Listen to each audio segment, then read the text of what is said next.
E neste vídeo eu vou contar a história do primeiro presidente brasileiro. Deodoro da Fonseca foi o primeiro presidente do Brasil e assumiu esse cargo logo depois da proclamação da República, evento que aconteceu no dia 15 de novembro de 1889. A administração de Deodoro da Fonseca está inserida no período de consolidação, uma vez que foi o primeiro governo republicano do Brasil. Ele esteve na presidência por 2 anos e renunciou-a devido a disputas com o Legislativo. Contexto histórico: o governo de Deodoro da Fonseca foi iniciado logo após o Brasil converter-se em uma república. Esse acontecimento deu-se no dia 15 de novembro, depois que o próprio Deodoro liderou uma pequena tropa que destituiu o gabinete ministerial, ocupado pelo Visconde de Ouro Preto. No final daquele dia, a República foi proclamada por José do Patrocínio. A proclamação da República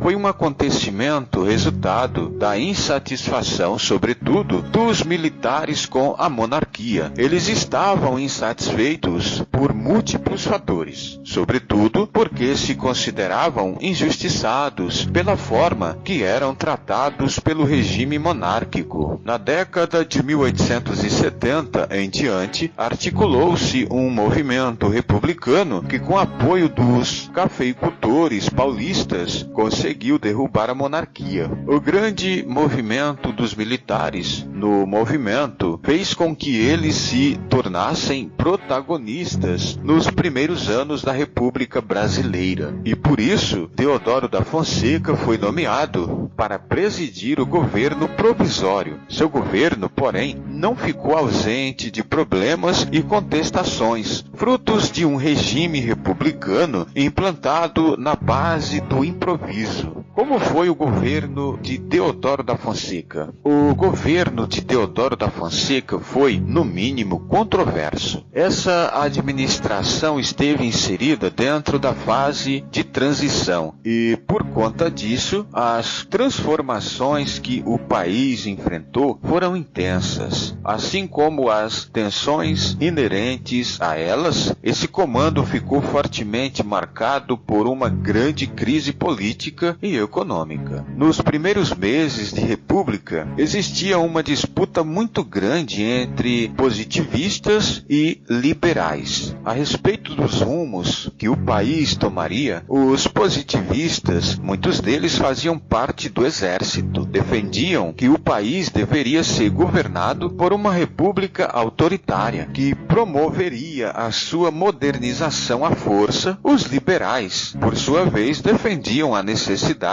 de formar-se uma Assembleia Constituinte que elaboraria uma Constituição liberal com enfoque no federalismo e nas liberdades individuais. Outro ponto importante é especificar que o governo de Deodoro teve uma fase provisória e uma fase constitucional, esta iniciada depois que foi promulgada a nova Constituição do Brasil. Governo provisório. Uma vez estabelecido o novo governo, a primeira grande preocupação era a de apagar os símbolos e as instituições vinculados à monarquia. Sendo assim, instituições monárquicas, como o gabinete ministerial e o Conselho de Estado, foram abolidas, e os topônimos, nomes de lugares públicos que tinham associação com a monarquia, foram substituídos. O novo regime também aboliu a Constituição de 1824 e os cargos administrativos foram ocupados por republicanos de diversas tendências. A ideia era claramente excluir a monarquia do imaginário da população e enfraquecê-la politicamente, uma vez que monarquistas não gozariam de nenhum envolvimento político com o novo regime. Outras mudanças que aconteceram ao longo dos 15 meses de governo provisório foram a separação dos assuntos de Estado e da Igreja e a grande naturalização. A naturalização de todos os imigrantes que estavam no Brasil Brasil na época. Essa determinação foi instituída após o decreto número 58A, de 14 de dezembro de 1889. Durante o governo provisório, foi iniciada uma terrível crise econômica que afetou o país ao longo de toda a década de 1890 e ficou conhecida como encilhamento. Essa crise foi resultado da reforma econômica e bancária promovida pelo ministro da Fazenda, Rui Barbosa. Nessa reforma, o ministro autorizou bancos privados a emitirem papel moeda sem lastro. Isso gerou uma crise de especulação financeira gigantesca e resultou em alta inflacionária no país. Os rumos políticos que o país tomou levaram à convocação de eleição para formar uma Assembleia Constituinte, a instituição responsável pela redação de uma nova Constituição para o Brasil. Essa convocação saiu no dia 22 de junho de 1890, por meio de um decreto número 510. A eleição ficou marcada para o dia 15 de setembro e a posse dos eleitos da Constituinte aconteceu no dia 15 de novembro de 1890. Constituição de 1891. A Constituição de 1891 foi promulgada no dia 24 de fevereiro de 1891 e instituiu mudanças consideráveis para o país. Primeiro, é importante falar que ela era de orientação liberal, mas reforçava o caráter excludente das elites que governavam o país, pois não abordou questões relativas aos direitos sociais e limitava a cidadania no território brasileiro. A Constituição de 1891 inspirou-se diretamente na Constituição dos Estados Unidos. Aquela estabeleceu uma mudança significativa que gerou mudanças profundas no Brasil, como o federalismo. Com essa novidade, as antigas províncias, agora nomeadas de estados, passaram a gozar de significativa liberdade política. Foi a instituição do federalismo que fez com que as oligarquias e os coronéis ganhassem poderes políticos significativos na Primeira República. Outro ponto de destaque a respeito da Constituição de 1891 é que ela foi inspirada em um liberalismo essencialmente conservador, conforme estabeleceu a historiadora Maria Efigênia Lage de Rezende. Isso porque na questão dos direitos políticos, isto é, na questão da cidadania, a Constituição de 1891 excluiu uma parte considerável da população brasileira. Ela determinou que os analfabetos não tinham direito ao voto,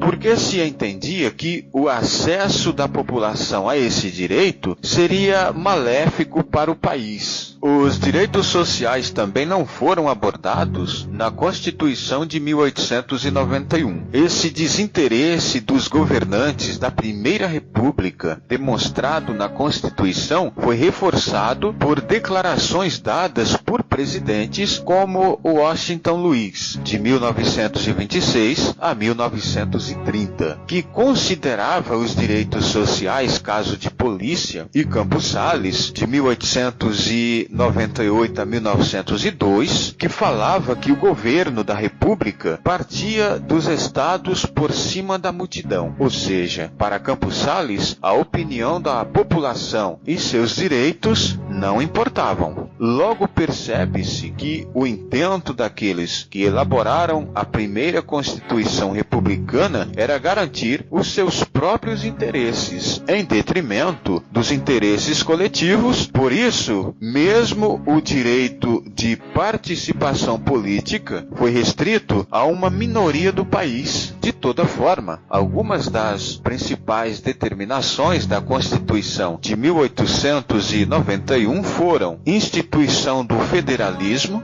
instituição do presidencialismo, sendo que o presidente teria direito a um mandato de 4 anos sem possibilidade de reeleger-se, separação oficial entre Estado e Igreja, garantia de algumas liberdades individuais como a liberdade de reunião, sufrágio universal masculino, embora existissem limitações já citadas, estabelecimento de 3 poderes, executivo, legislativo e judiciário. Governo constitucional. O governo constitucional iniciou-se com a realização de uma eleição direta. Um dia depois de a Constituição de 1891 ter sido promulgada, nessa eleição os parlamentares que formavam a Constituinte tiveram de votar separadamente para presidente e vice-presidente. Os candidatos para cada cargo eram Deodoro da Fonseca e Prudente de Moraes para a presidência, Floriano Peixoto, apoiado por Prudente, e Eduardo van der Kolk, apoiado por Deodoro, para a vice-presidência. O resultado dessa eleição determinou a vitória de Deodoro da Fonseca, com 129 votos, e de Floriano Peixoto, com 153 votos. O primeiro governo constitucional do Brasil foi formado por representantes de chapas eleitorais diferentes. O governo constitucional de Deodoro foi bastante conturbado, porque ele queria governar sem que o legislativo interferisse nas suas vontades. O autoritarismo de Deodoro minou a posição do presidente e levou o país